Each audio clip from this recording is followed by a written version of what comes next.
What I try to do is to glean major features from the environment, condense them into imagery that is then presented to the viewers. And I do it in a way so that it unfolds like a piece of cinema or a dance.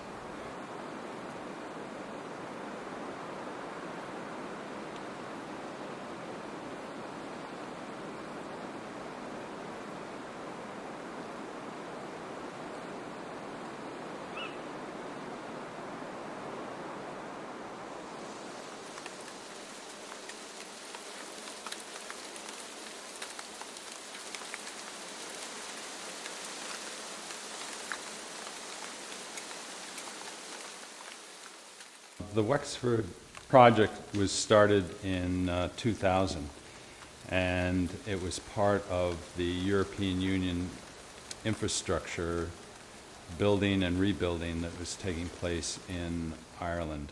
All these roads that are being built in Ireland are these new excavations, earthworks really related to the earthworks that we're so used to seeing when we travel around Ireland.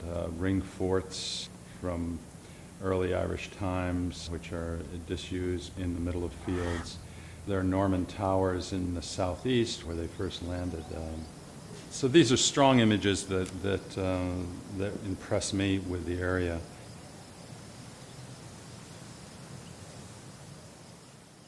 All of these things came together in the work that I proposed for this site, and I also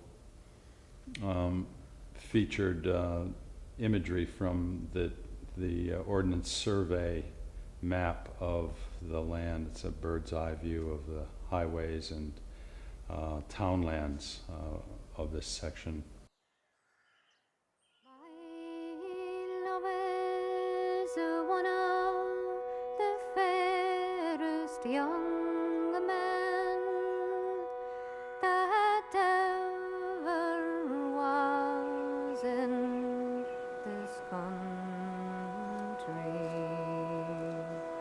but how to win him I do not know it, for he is sentenced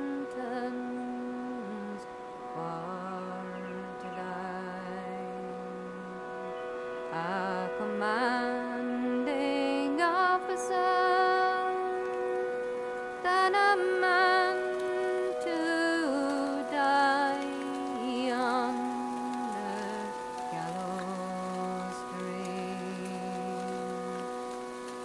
The first time he went, The installation along the M7 in Kildare took place along a stretch of highway. The landscape in that area is known as the Curragh, where there's a famous racetrack.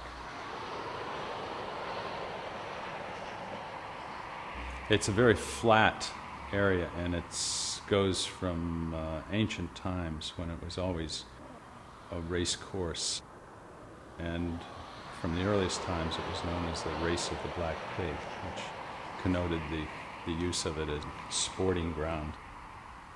So as a result, because racing is such a big part of the culture there, they have the National Stud is located there where they horse breeding.